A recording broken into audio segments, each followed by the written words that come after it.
Bienvenue dans Bulle de Bonheur, le podcast pour prendre le temps d'être heureux. Nous sommes Raphaël Defoucault et Angélique Gimnez, chercheuses inconditionnelles de Bulle de Bonheur. Je suis heureuse de partager avec vous mes outils, mes recherches et mes expériences de thérapeute pour glisser des bulles de bonheur dans votre quotidien. Ce podcast est propulsé par 2 minutes de bonheur et publié tous les jeudis. Tu sais, c'est pas si grave. Il y a d'autres, ils ont eu pire. Bon, t'arrêtes de ressasser le passé. Et pourtant, quelque chose continue à vous peser. Comme une grande sensibilité au rejet, une difficulté à vous faire confiance ou à faire confiance, une petite voix intérieure qui vous dit que vous n'êtes pas assez bien, pas assez aimable, pas assez ou trop intense, trop je ne sais pas quoi. Ce quelque chose peut être une blessure d'enfance, pas forcément un événement catastrophique. Parfois, juste une sécurité affective qui a manqué à un moment ou souvent, un environnement qui peut être imprévisible, parfois ou souvent, et des émotions qui sont parfois pas accueillis, rarement accueillis, même pour certains jamais accueillis. Et cette blessure, en fait, elle ne disparaît pas toute seule avec les années. Elle s'installe, elle s'adapte, elle se déguise en comportement, en réaction, en façon d'aimer et de fuir. Alors, dans cet épisode 299 de Bulle de Bonheur, nous allons parler de trauma d'enfance. Pas pour raviver de la douleur, simplement pour comprendre. Parce que comprendre, c'est déjà le début de quelque chose. Alors, avec Angélique, bienvenue Angélique. Bienvenue Raphaël. Nous allons explorer ce que ces blessures précoces font à l'adulte et surtout comment il est possible de les réparer. Allez, on y va et bienvenue à tous dans cette bulle de bonheur. Alors dis-moi, on a travaillé déjà ce que c'était qu'un trauma simple, toutes les Mmh. 2. Peut-être, que ça serait bien de le redéfinir en 3 mots? Qu'est-ce que tu entends par le trauma simple? Un trauma simple, on va être, simple justement, c'est, à un moment donné, on prend un coup et puis il y a un avant et un après. C'est-à-dire, c'est ce coup qui fait que d'un seul coup, il y a des choses en nous qui se fissurent, qui se distordent et qu'on ne se reconnaît plus tout à fait comme avant. OK, super. Et alors cette fois-ci, on va parler d'un autre type de trauma. On l'avait déjà un peu exploré la dernière fois, enfin en tous les cas cité des différents types de traumas. Là, cette fois-ci, on va parler du trauma d'enfance. Alors, qu'est-ce qu'on entend exactement par trauma d'enfance? Est-ce que c'est forcément quelque chose de grave et visible?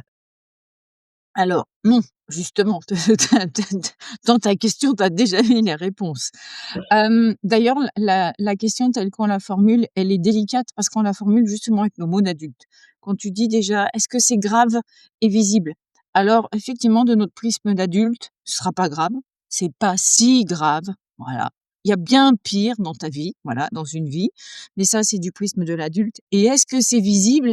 Ben, c'est là qu'il y a quelque chose de particulier, c'est que les signaux de stress, donc liés à un trauma, sont pas du tout les mêmes chez les enfants et chez les adultes. Donc déjà, quand on est adulte, peut-être qu'on ne voit pas et qu'on ne reconnaît pas les signaux de stress post-traumatique et alors pour les enfants, c'est encore différent, ça passe à discrétion, puis on va être très clair, Raphaël. C'est pas si vieux qu'on ait saisi que les tout petits peuvent souffrir aussi de traumatisme et tu vois, par rapport à ce qu'on disait, juste avant, il y a un avant et il y a un après. Je ne me reconnais plus tout à fait comme avant. Sauf qu'un bébé et un tout petit, il va pas te dire: «Oh bah, c'est bizarre, je ne me reconnais plus comme avant, hein». Justement, eux, ils sont en formation. Ce qui fait qu'en vérité, les bleus, les heurts, les coups qu'ils subissent, eux, c'est plutôt ça va les déformer dès le début. Alors est-ce qu'ils peuvent se reconnaître comme avant? Non, puisque, du coup, ils sont en formation et en transformation continue. Par contre, on peut évaluer que ça change déjà leur forme future. Mmh mh. Mmh. Ça va un peu les façonner, Et en oui, fait. oui, oui, com D'accord. et tu sais, quand tu disais, finalement, est-ce que c'est grave et visible? Pas facile parce que, finalement, on ne le voit pas petit et possiblement ça se verra plus grand. Donc finalement, tiens, on a un tu sais comme les oliviers dans le sud, il a un tronc, mal façonné, mais ça apparaît qu'à l'âge adulte, hein, une fois que c'est posé. Possiblement, effectivement, c'est des distorsions liées à des traumas d'enfance, mais on ne l'a pas vu avant et possiblement, ça donne quand même un adulte, pas si mal accompli. C'est ce que Ceci j'allais dire, parce qu'un olivier avec un tronc un peu, croche, hein, comme ils disent au Québec, ça peut donner de très belles olives. Ah, mais ça donne même parfois plus beau encore, tu vois? On pourrait dire ça. Simplement, dans les tréfonds et dans les racines, on pourrait dire, il peut y avoir, des gros kystes, tu vois? Des choses, des malfaçons qui, en apparence extérieure, invisibles quasiment pour tout le monde et à l'intérieur, par contre, ça fait des choses difficiles et si on prend aussi cette notion de invisible, c'est que plus le trauma d'enfance est précoce, moins on a le verbe pour le dire. Finalement, on est ce qu'on appelle en préverbal. Heu, alors si, il y aura peut-être eu des pleurs, il y aura peut-être eu, tu sais, quand ils tapent par terre les enfants, qu'on dit qu'ils sont en colère. Non, non, ils sont pas en colère, ils sont en train peut-être de décharger quelque chose de trop dur pour eux et du coup, ben, on s'en préoccupe pas des tonnes et puis ça fait des espèces de kystes, hein, dans les racines qui, un jour ou l'autre, peuvent remonter à la surface et là, effectivement, ça émerge, il y a des signaux, qui paraissent visibles cette fois-ci et en même temps complètement incompréhensible dans le présent de l'adulte. Et là, je reprends ta question en disant, là, on a un adulte, excusez-nous l'expression, mais disons, qui pète un câble. Quand tu disais tout à l'heure qu'il est trop, d'un seul coup, il y a une réaction complètement démesurée par rapport à un épisode et on dit: «Mais ça va pas du tout». Ben, c'est justement parce que ces choses qui étaient bloquées dans le passé, elles ont résurgé d'un coup et effectivement, c'est beaucoup plus que ce qui se passe dans le présent. Mais d'un seul coup, c'est remonté à la surface et là, ça devient visible. L'invisible est devenu visible, l'indicible est devenu «dissible» entre guillemets, ça sort, hein, c'est comme ça qu'on dit dans le vocabulaire des psychotraumatologues. Simplement, bah, va falloir identifier ce qui se passe et eh ben, ça n'était pas visible dans l'enfance et dans le présent de l'adulte, ça devient visible. Par contre, c'est difficile parfois de dire: «Tiens, qu'est-ce qui se passe là maintenant?» mais en quoi ça a un rapport avec la réalité de maintenant et à quel endroit a été la racine Mmh justement? mh. Mmh mh. Mmh. Tout à fait. Bon, on va l'explorer ça, après, mais, hem, donc on a bon, déjà, je trouve que pour, se déculpabiliser quand on est parent, il faut dire que, moi j'aime bien quand tu dis d'ailleurs, que, presque plus de 70 des traumas sont gérés par le cerveau directement. Il y a quand même toute une partie que notre cerveau est capable de gérer lui-même par rapport à des inconforts qu'on a pu avoir dans une relation et que le cerveau sait gérer lui-même. Mais alors du coup, on a parlé ensemble déjà, on a fait toute une série autour de l'attachement. Qu'est-ce que tu fais comme différence entre un trauma d'attachement et un trauma de développement? Mmh. C'est important, parce que c'est peut-être des mots qui sont employés régulièrement. Et qui sont pas assez bien décryptés. Pourtant, ça peut être relativement simple parce qu'il y a attachement d'un côté et il y a développement de l'autre. Donc on y revient. Tout ça, c'est la famille qu'on pourrait nommer les traumas précoces, c'est-à-dire dans la petite enfance. En rappelant une chose quand même qui me paraît très, très importante, c'est que on peut souffrir de traumatisme, hein, tout au long de l'enfance et il y a la toute petite enfance avant le verbe, on pourrait dire, allez, maximum 3 ans, hein, en préverbal, mais il y a déjà donc le bébé in utero et puis donc tout ce préverbal. Ensuite, on pourrait dire on a notre 3-6 ans dont parlaient déjà d'ailleurs, les psychanalystes à une époque, hein, finalement où là, pareil, on est sur, toute petite enfance et puis après on a l'enfant jusqu'au préado et l'ado qui lui-même ensuite peut souffrir de traumatisme aussi. Donc ce sont tout ça, on pourrait les qualifier comme trauma, d'une certaine précocité dans la vie de la jeune personne. Alors, le trauma d'attachement, l'attachement, ça démarre dès, le ventre de la maman et bien évidemment, après les parents, les personnes qui prennent soin, on a dit, hein, déjà les caregivers, on va reprendre ce nom-là et sont là pour prendre soin du petit et la façon dont ils prennent soin du petit, ils sont en relation avec lui, ça va créer le système d'attachement du petit enfant qui va du coup se dire: «Oh bah, c'est génial, ils sont super sympas tous ces adultes, j'adore être en relation». Voilà, donc on va avoir un système d'attachement sécure où l'enfant finalement, il adore être en relation avec les adultes. Il a compris qu'ils sont là quand il a besoin. Eh ben, globalement, même si de temps en temps il prend un petit coup, il a quelque chose de difficile, ce qu'on appelle dans d'autres lieux une expérience adverse de l'enfance, il sait aller chercher un adulte, on sait tout de suite mettre du pansement dessus, un bisou de temps en temps aussi, hein, un petit câlin, voilà, et du coup, hop, c'est réparé. Donc, le potentiel trauma là, de suite, il y a pas de cicatrice, tu vois, c'est guéri de suite. Simplement, quand les enfants ont moins la chance et les parents sont moins en compétence et que leur façon de gérer les cris, les pleurs du petit enfant, le fait qu'il soit pas disponible. On peut avoir donc des parents qui vont produire une relation moins sécurisante, moins rassurante. Ça fait que de l'autre côté, le petit enfant va développer ce qu'on appelle un système d'attachement insécure. Avec cette anxiété de fond, c'est difficile d'aller chercher de l'aide. Donc Mmh. finalement, ça fait un enfant qui déjà, par nature, essaie de se débrouiller un peu seul, ce qui est pas tout à fait de son âge, et du coup, toute expérience de vie un peu dure, y compris des fois les cris, hein, voilà, ou ce qui se passe à la maison, ben, du coup, peut devenir plus facilement un trauma parce qu'il le traverse seul aussi. Donc Oui. cet attachement de type insécure qui fait que le petit, bah, très vite, il est pas très sûr de pouvoir aller chercher de l'aide chez les grands, et justement, on est souvent dans des milieux aussi où possiblement les grands sont eux-mêmes tellement mal dans leur peau, et que finalement il peut y avoir aussi des cris qui, eux, vont être une forme de traumatisme aussi pour lui. Du coup, forcément, ce petit-là, il a plus de probabilité de souffrir de trauma d'attachement, et en tout cas, même si l'attachement se rejoue toute une vie, le fait est que ces premiers traumatismes dans la toute petite enfance, ça, c'est vraiment difficile. Donc, le petit notamment qui est en difficulté pour traverser des épisodes, si en plus il a personne pour l'aider et en plus même il se fait disputer parce qu'il nous dérange, alors là, effectivement, on est sur du trauma d'attachement.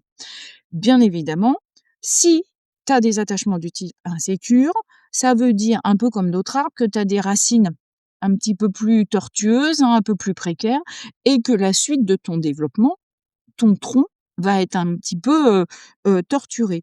Le trauma de développement, c'est on a des étapes dont on parlait tout à l'heure, 0-3 ans, 3-6 ans, voilà, de développement, et si à ces étapes-là, on aurait encore peut-être besoin de plus d'étayage, heu, plus de vitamines relationnelles, si je prends ce mot-là, voilà, pour grandir, et ben, si on n'a déjà pas très confiance aux gens depuis la petite enfance, voilà, qui nous accompagnent, pendant ces moments où on aurait eu besoin, voilà, d'être plus étayé, on va pas aller le chercher.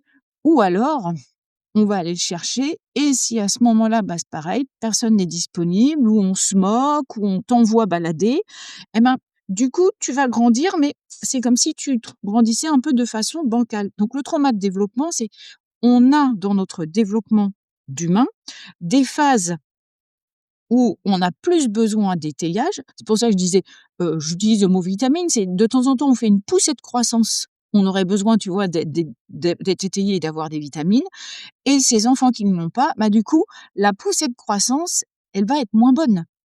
Ouais, c'est Mmh. plus difficile, et du coup, forcément, le développement sera moins bon. Est-ce qu'on peut avoir un trauma de développement sans trauma d'attachement? Possiblement, oui. Est-ce qu'on peut avoir un trauma d'attachement et que ça ne nuise pas au développement?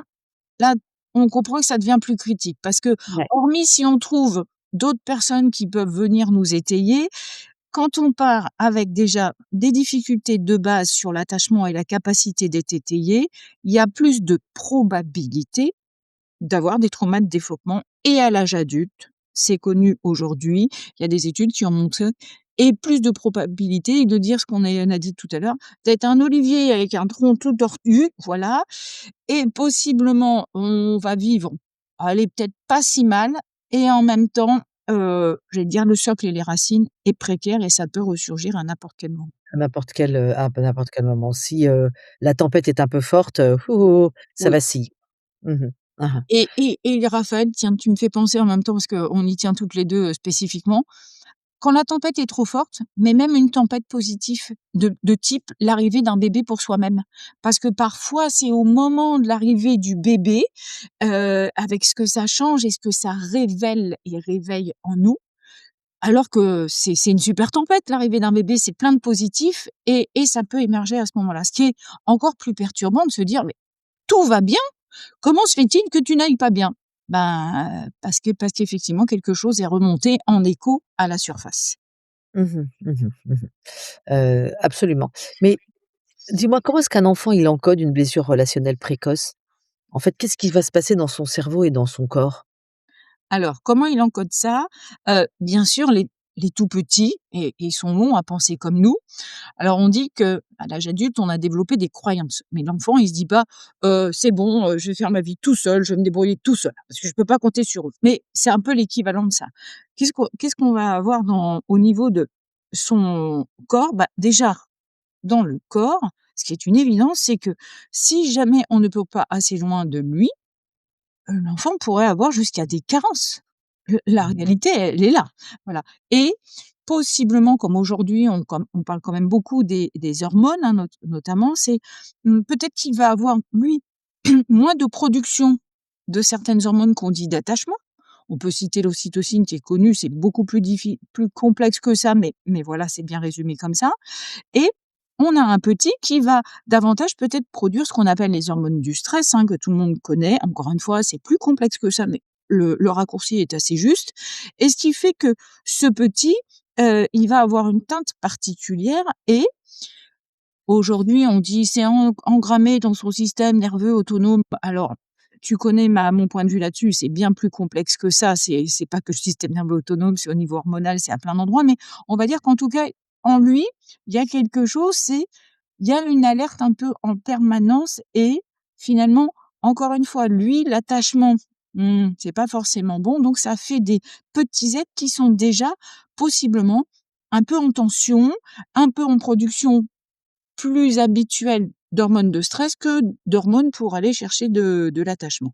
Donc ce bain qu'on a à l'intérieur, aujourd'hui, on sait que possiblement, des années plus tard, peut même produire des maladies, ce qu'on appelle la somatisation. Mmh.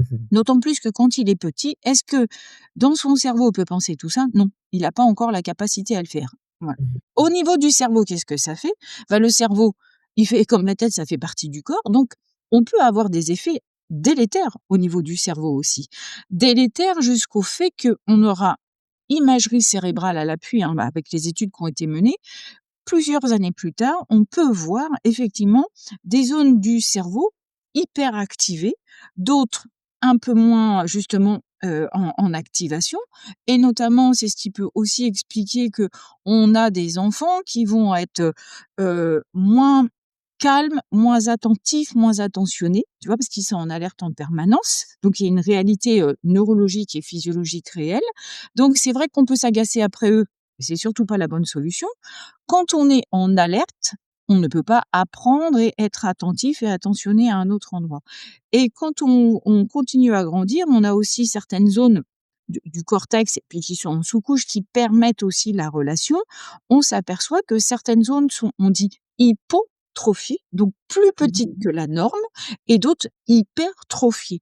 Ce qui fait qu'après, quand tu dis c'est un encodage, oui, c'est même la cartographie même du cerveau est entachée, on pourrait dire, c'est comme dans un pays, si certaines, régions ou, territoires finalement se développent plus que d'autres. Donc ça donne une teinte évidente à la personnalité de la personne et au long cours, ben, on peut avoir aussi, tout comme on peut avoir des somatisations, on pourrait dire, dans le corps, on peut avoir aussi des psychosomatisations, des troubles au niveau du cerveau, mais qui sont pas simplement, bah, Olivier, il est grincheux. Non, si Olivier Grincheux, c'est pas une identité, mais peut-être qu'Olivier, effectivement, depuis qu'il est tout petit, il est un peu en tension, hyper activé et possiblement, peut-être qu'à l'âge adulte, on va s'apercevoir qu'il a une thyroïde, par exemple, qui dysfonctionne un petit peu. Et comme les gens qui ont des problèmes de thyroïde, ils régulent mal et son humeur, et sa façon de fonctionner. Donc aujourd'hui, c'est prouvé, heu on a tout un travail à faire pour faire de la prévention. Parce que finalement, plutôt que guérir, l'idée, c'est de prévenir. De prévenir. Est-ce que tu pourrais aller jusqu'à dire, quand tu disais que des petits sont tout le temps en alerte, donc effectivement que ça va, un peu encombrer la tête vis-à-vis des apprentissages. Est-ce que tous les enfants qu'on dit hyperactifs, les TDAH et cetera, est-ce qu'il y aurait un lien qui pourrait y avoir entre ces Il y a assurément un lien. Alors, c'est vrai que ça pose question à chaque fois parce que, les gens qui travaillent sur TDAH, TSA, sur toutes ces appellations, heu, quand on est spécialisé en psychotraumatologie, en biologie, pour nous, c'est pas forcément une maladie de plus, c'est une expression et on l'a qualifié de plus. Et ça ne veut pas dire qu'on s'oppose à ce qu'ils disent. Ça veut dire que on saisit où sont les racines et c'est OK. Ben, no même quand on est adulte, tu vois? Je disais mon Olivier là finalement qui aurait, un trouble de la thyroïde, ça y est, donc on peut le nommer. Mais l'idée c'est bien de pouvoir mettre, bah, ce qu'on appelle un diagnostic et possiblement de le traiter. Sauf que ce qu'on voudrait vraiment, c'est qu'on aimerait bien aussi qu'il y ait une réflexion avant et que ce soit Olivier avec, ses problèmes de thyroïde ou que ce soit un petit avec un TDAH ou autre, ce qu'on sait, c'est que toute la vie, on est perméable au milieu et ce que le milieu a créé, le milieu peut aussi, entre guillemets, «le corriger» ou le rectifier. Oui, Donc mmh. un traitement, possiblement, mais surtout en se disant si on baigne à nouveau, notre Olivier ou les enfants, voilà, dans un environnement où on va les aider à s'apaiser et ben, ces zones physiologiques dont on parlait tout à l'heure, elles sont plastiques toute une vie, donc elles peuvent se moduler et on peut voir les choses disparaître. Donc l'un ne doit pas empêcher l'autre et je crois qu'on peut le dire aussi ouvertement, c'est OK de mettre un diagnostic, OK de donner possiblement un traitement. Sauf que ce qui serait pas OK, c'est de réfléchir en amont à comment éviter. C'est là aussi qu'on revient à ce qu'on disait, c'est que quand on parle de trauma, normalement, les bons, praticiens en psychotraumatologie, bons dans le sens suffisamment bons, parce qu'on parle aussi d'attachement, on sait qu'on doit travailler en amont. On ne peut pas se contenter de l'état, traumatique. On sait qu'on a tous une responsabilité pour prévenir. Mmh mh. Mmh. Et du coup, si, on parle des parents parce que je voudrais que les jeunes parents se sentent pas super investis de l'état psychiatrique, psychique, psychologique de leur bébé parce que c'est quand même une responsabilité qui peut sembler lourde et qui peut sembler tellement lourde que finalement on en est maladroit et qu'on va produire ce qu'on ne veut pas produire quelque part. Et du coup, j'aime bien quand tu expliques qu'il y a ce côté plastique, que les choses, elles peuvent c'est comme on peut trébucher, on peut tomber. Le plus important, c'est de se relever et d'avoir été écouté, entendu, accueilli.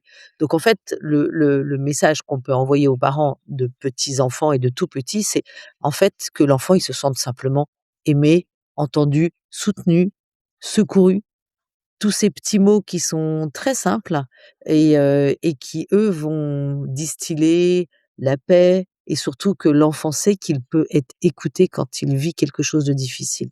Je crois que c'est quelque chose qui est hyper important.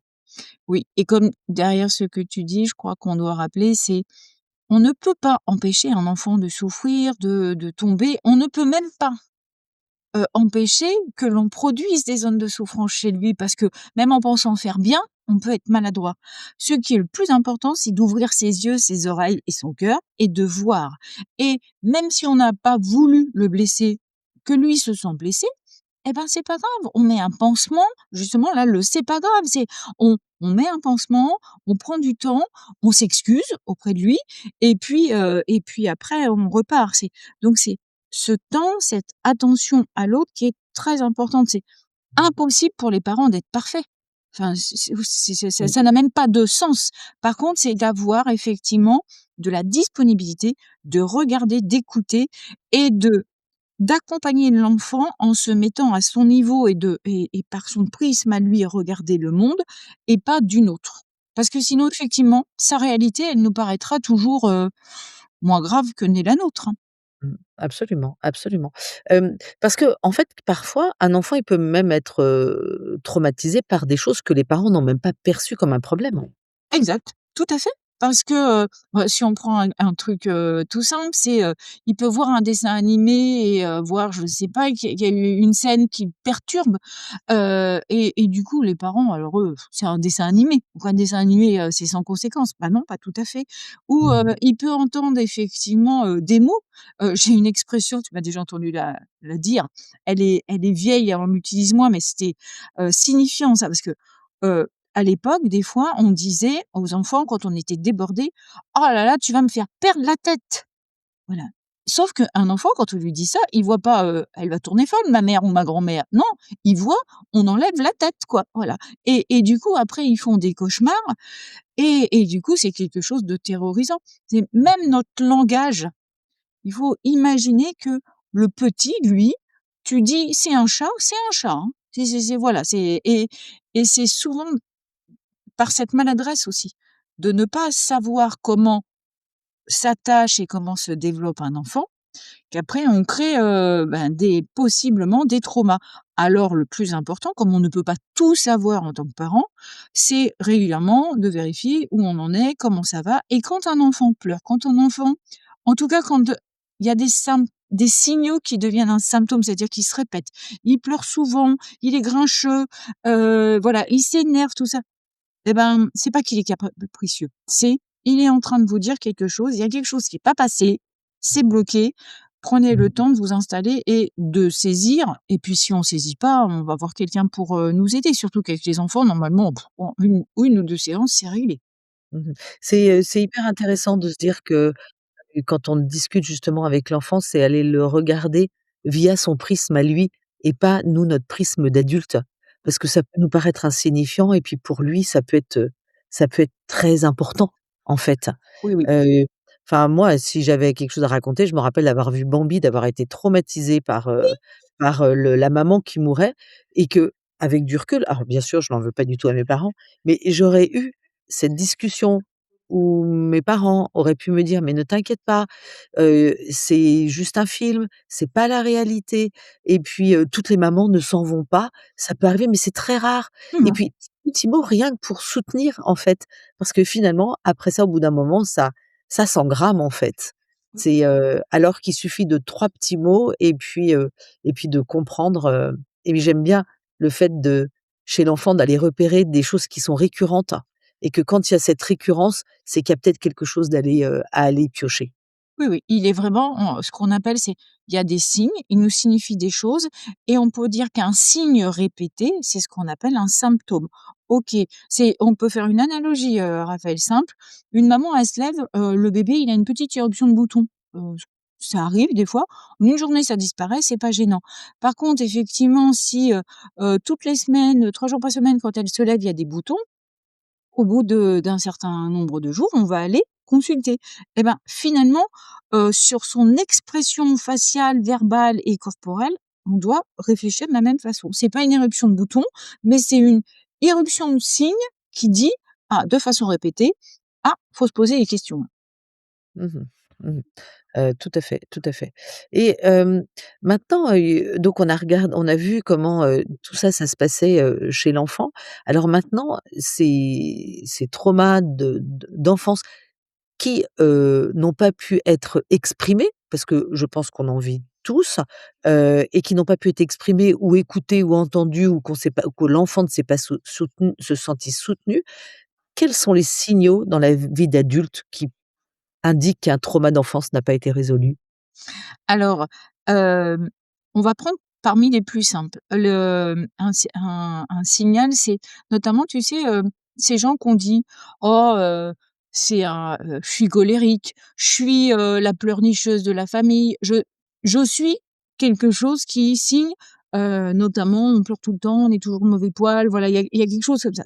Mais non, on ne naît pas comme ça. Donc ça veut dire que là, il y a, heu, dans le système sensoriel et émotionnel, il y a quelque chose qui se répète tout le temps, c'est ça colle pas. Parce qu'on n'est pas, juste colérique, ça c'est pas possible.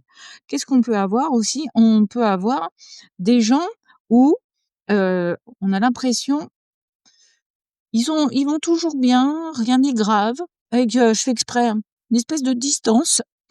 Quand ils parlent d'eux, on a l'impression qu'ils racontent la vie de quelqu'un en lisant le journal, quoi, voilà, ça donne quelque chose. Et là, effectivement, c'est ces gens qui ont développé au fur et à mesure une espèce de distanciation qu'on appelle aussi la dissociation, et finalement, on a un petit peu l'impression qu'ils sont touchés par rien, qu'ils auraient pas Mmh. d'émotion justement, voilà. Et vraiment c'est du coup, à force d'endurer des choses, ils se sont distanciés. C'est un super bon moyen justement de pas avoir mal ni physiquement ni émotionnellement, mais ça fait des gens qui ont l'impression qu'ils ont un corps et en même temps qu'ils habitent un petit peu à côté. Donc c'est pas facile ces gens-là parce qu'on a l'impression que rien les touche et rien les atteint. Mmh mh. Mmh. On a aussi, des gens finalement, ils vont être malades de façon régulière. On peut même avoir des malade chronique. On peut avoir des déclenchements de maladies chroniques. Parce qu'au fond, ça n'est jamais fini de penser dans la tête, on pourrait dire, et ça n'a jamais été verbalisé, et ben, le corps, il va continuer à le somatiser. Parce que finalement, c'est pas resté si invisible que ça. Ça a Mmh. gagné du terrain dans le corps et forcément, ça donne une expression, y compris dans des maladies chroniques. Au long cours, ça, on le comprend de mieux en mieux. Au long cours, ça peut aussi se traduire à terme, par, l'émergence d'un état dépressif, les états anxieux. Ce qu'on appelle les états anxieux généralisés, c'en est une expression, c'est des gens qui ont peur de tout. Il y a pas de motif parce que c'est là en toile de fond et il y a des gens, d'autres, on pourrait dire, ils sont pas si mal adaptés. Ça tient, ça tient, ça tient et vraiment, c'est silencieux au fond d'eux, peut-être même que, bien pris, ils auraient pu faire tout leur parcours de vie sans que ça remonte et c'est à l'occasion, heu, souvent d'un changement dans la famille, un décès, une naissance ou d'un gros changement pour eux, d'un accident, une rupture de travail, par exemple, où il y a un gros changement qui d'un seul coup effondre l'espèce de système adaptatif qui marchait pas si mal, on appellerait ça aussi une résilience adaptative partielle, mais pas trop mal. Mais là, il y a un tel bouleversement que crac, ça Crac. voilà, ça s'effondre, voilà et Mmh. et c'est pour ça que des fois les gens, mais sont surpris. D'ailleurs, il y en a qui tiennent, peut-être même 60 ans, Raphaël, pour q et ça tient, mais c'est vraiment ça tient, voilà et ils ont pas le sentiment d'avoir mal vécu, ils se sont débrouillés. Sauf qu'à un moment, effectivement, ça demande trop de tout contenir et comme, j'ai une mauvaise nouvelle à nous annoncer, c'est nous vieillissons et ben, voilà. À un moment, effectivement, ça s'effrite et là, ça peut résurger. Est-ce que ça peut avoir cette sensation de d'être dans un costume qui est pas le sien? Aussi, des fois, effectivement, quand tu dis, c'est, ces gens qui s'habitent pas vraiment. Voilà ce qu'on appelait aussi en théorie de l'attachement un faux self. Et du coup, voilà, ça sonne pas très juste. Mais pareil, hein, le costume, il va tenir un bon temps quand même Mmh mh. et à un moment, ça craque. Mmh mh. Mmh.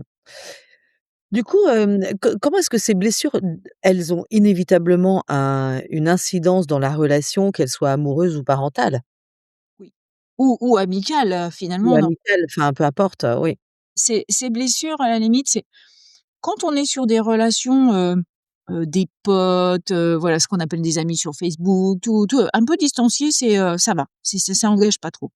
Mais d'autant plus quand on est attaché, donc quand on revient sur, des gens, auxquels on tient, qui comptent pour nous, là, forcément le système d'attachement, heu, se réactive encore plus puissamment et je vais dire ça comme ça, c'est les défauts, les bugs du programme initial vont se réactiver, dans le programme présent et si on a des traumas de développement aussi, parfois, il y a eu des zones où ça a été difficile. Justement, ces bugs aussi ou ces malfaçons peuvent se réveiller à d'autres moments de la vie où on a aussi à nouveau du développement. Alors on pourrait se dire: «Ouais, mais quand on est grand, on se développe moins». C'est pas tout à fait vrai parce qu'on peut avoir un développement professionnel, on peut avoir, justement quand on se met en couple, c'est aussi une forme de à la fois c'est de l'attachement, mais c'est un développement relationnel. L'arrivée d'un bébé, c'est encore du développement aussi et du coup, à chaque fois qu'on rejoue, ou attachement et ou développement il y a la probabilité que ça se réactive et d'autant plus si en face, on a quelqu'un qui, a ses aussi ses défaillances et ses insécurités. Ouais. Mmh mh. Mmh mh. Alors est-ce qu'on s'attire dans nos insécurités?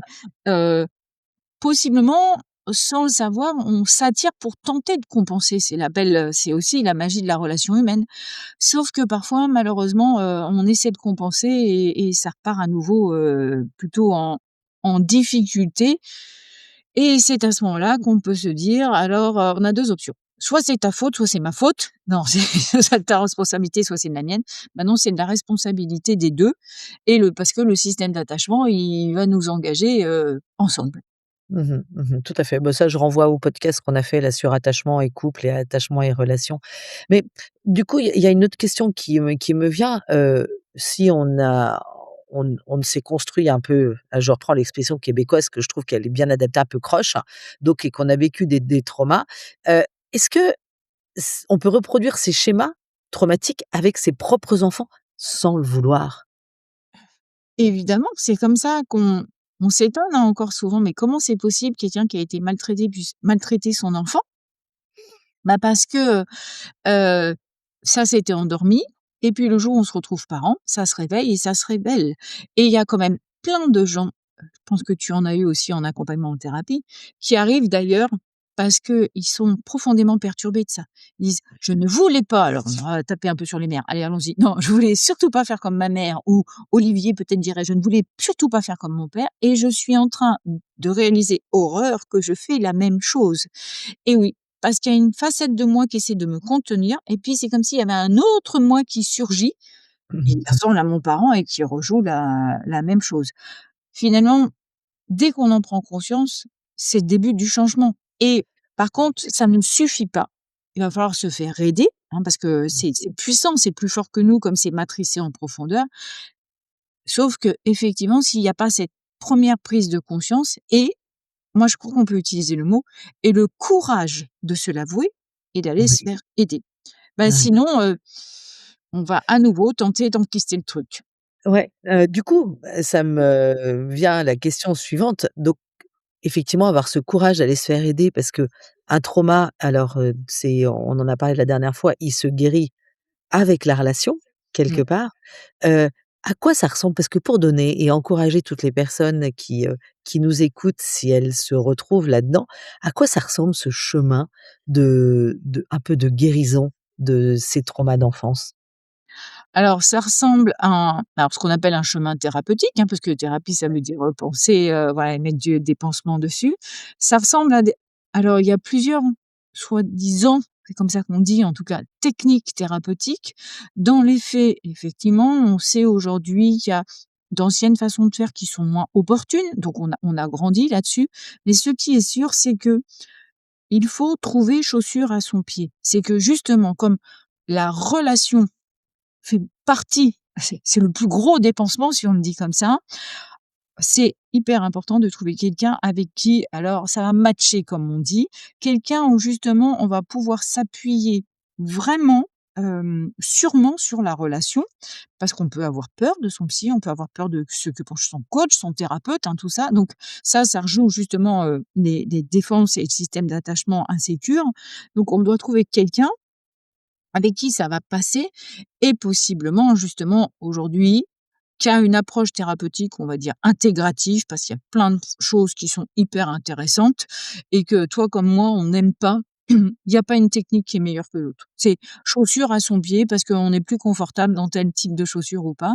En tout cas, on a besoin quand même de gens qui sont formés à minima sur ce qu'on appelle la psychotraumatologie, hein, cette discipline-là et possiblement aussi, sur l'attachement et qui sont capables de produire un système thérapeutique où il y a une vraie relation, un vrai lien et je crois que ce qui est important, je le dis souvent, c'est un bon thérapeute, suffisamment bon, c'est pas un thérapeute qui fera pas de bêtises, c'est comme les parents, on est pareil, mais par contre, c'est vraiment la personne sur qui on sent qu'on peut compter et Ouais. quoi qu'on dise, on la sent là, il y a pas de jugement, il y a un vrai accueil et quelqu'un pour qui on se sent vraiment digne d'intérêt. On a l'impression vraiment d'être quelqu'un d'important. Parce que je crois que ça, c'est une des choses les plus réparatrices chez l'humain, c'est de trouver quelqu'un qui nous fait nous sentir vraiment importants.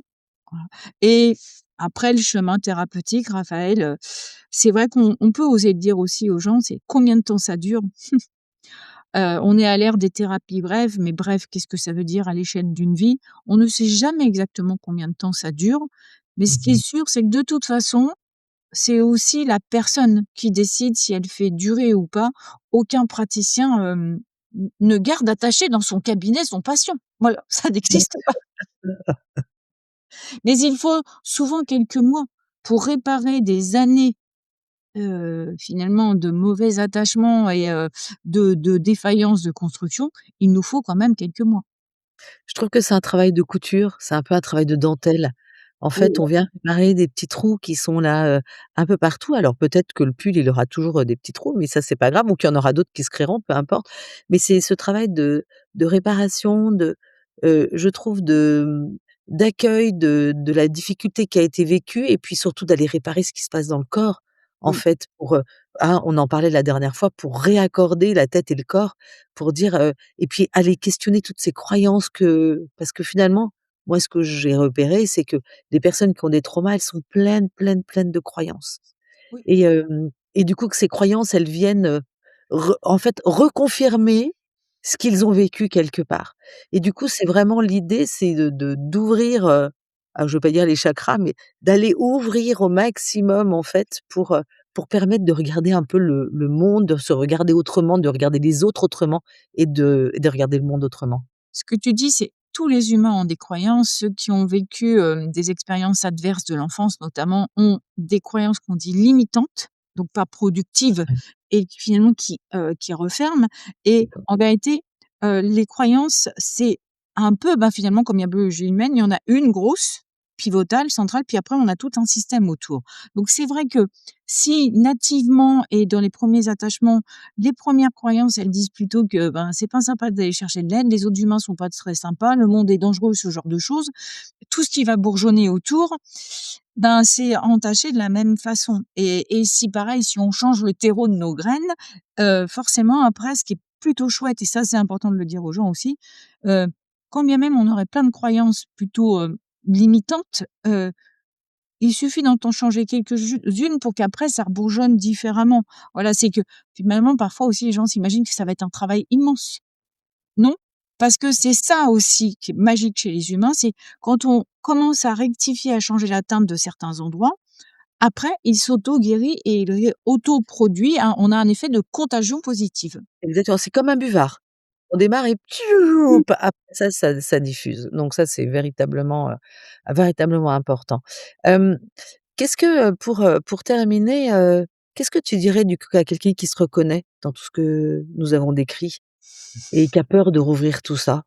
Qu'est-ce que Alors, tu lui je dis? souris, je lui dirais: «Bon alors bienvenue au pays des humains». Vous êtes normaux. Voilà, c'est presque j'ai envie de dire, mais tu sais, parce qu'il y a cette question, c'est, est-ce qu'aujourd'hui on fait de la centralité du trauma? C'est des mots qu'on n'utilisait pas. Est-ce que c'est un effet de mode? Est-ce qu'il y a des gens indemnes d'épisodes, traumatiques dans leur vie? Possiblement non. Non, pas mais ce qui est, une chance pour certains, c'est d'avoir trouvé tout de suite, finalement, des pansements humains et relationnels, hein, et d'avoir peut-être eu est-ce que c'est de la chance? Bah, en tout cas, des rencontres plus fastes que d'autres. Pour ceux qui se reconnaissent, c'est justement, c'est se dire, c'est aujourd'hui, en tout cas, on a beaucoup mieux compris beaucoup de choses du fonctionnement humain et psychologique et physiologique. D'ailleurs, on n'aurait pas dû dissocier les 2, hein, parce que ça marche franchement ensemble et que du coup, il y a beaucoup plus de probabilités d'en sortir avec une bonne réparation et du mieux, qu'à une époque où on est clair aussi. Certainement que dans les accompagnements thérapeutiques, quand on n'était pas sachant, sans le vouloir, on a certainement, commis des blessures de plus. On le sait tous, finalement, c'est même l'intention ne suffit pas. Aujourd'hui, on a des gens dont c'est la spécialité et globalement, alors, faut-il y croire? Faut-il être motivé soi-même? J'ai envie de dire, on peut tenter. Enfin, on peut tenter, ça ne on ne risque pas grand-chose à tenter et puis, ben, au décours d'une belle rencontre et d'une bonne relation, s'apercevoir que oui, on peut demander de l'aide à d'autres gens et en tout cas, il y a quelque chose souvent qui revient, tu sais, ancestralement, c'est être fort. Être fort, c'est faire tout seul. Voilà, donc comment l'autre avec son blabla peut-il nous aider? C'est non, non, ça non, la réalité, c'est la vraie force de l'humain.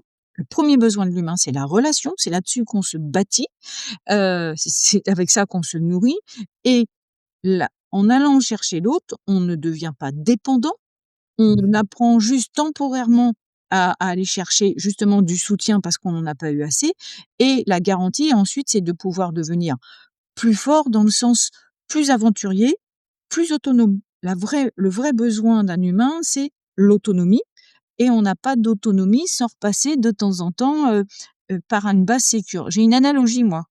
qui apparemment plaît pas mal aux gens, c'est, celle du téléphone portable. Le téléphone portable, de temps en temps, faut le faire passer sur son chargeur pour pouvoir, repasser des grands coups de fil, voilà, explorer le monde avec. Et ben, nous, on est pareil. On a besoin de temps en temps, et d'autant plus si on l'a pas eu, d'aller chercher un socle, une base sécure, un endroit où on va recharger ses capacités relationnelles et ses belles croyances sur la relation à l'autre et à soi et au monde. Et ensuite, on est pleine charge, voilà, on est au vert pour pouvoir aller explorer le monde et être autonome. Et puis de temps en temps, prendre des petites, si on fait l'analogie avec les jeux de vidéo, quelques petites balles qui fait perdre des points de vie, et puis quand on sent qu'on est un peu trop dans le rouge et bien paf, on repart, faire un petit coup de charge. Mmh mh. La Mmh. vraie autonomie, c'est d'être capable finalement, d'aller rechercher de la charge, mais vraiment relationnelle, affective, Ouais. Mmh. quand on en a besoin. La grande chance des adultes, contrairement aux enfants, c'est qu'on peut choisir vers qui on se tourne. Alors que l'enfant, lui, au départ, son monde, il est relativement, restreint et du coup, il peut pas dire: «Ah bah, c'est pas bien ici, je vais aller voir ailleurs». Ça n'existe pas. Mmh mh. Mmh. Ouais. Bah, écoutez, on la petite mousse de cette semaine, en tous les cas, elle vient de Winnicott parce que je trouve que lui, il parle tellement bien et qui dit que l'enfance ne se termine pas quand on grandit. Elle continue à vivre en nous à travers nos peurs, nos façons d'aimer et notre façon de nous voir. Mmh. Ouais, j'aime bien. Avec Bulle de bonheur, prenez le temps d'être heureux. Merci pour votre écoute. Si vous avez aimé, mettez 5 étoiles sur Apple Podcasts ou Spotify. Laissez un commentaire et partagez ce podcast à vos amis que vous sentirez concernés par ces petits traumas d'enfance pour leur envoyer justement plein de bulles de bonheur. Pour recevoir les prochains épisodes, inscrivez-vous à la newsletter sur 2minutesdebonheur.com. Vous pouvez aussi nous retrouver sur Facebook et Instagram en cherchant 2 minutes de bonheur. Et désormais, retrouvez aussi la version vidéo sur notre chaîne YouTube 2 minutes de bonheur. Bulle de bonheur est propulsée par 2 minutes de bonheur, des outils pour créer du lien et prendre le temps d'être heureux. À la semaine prochaine!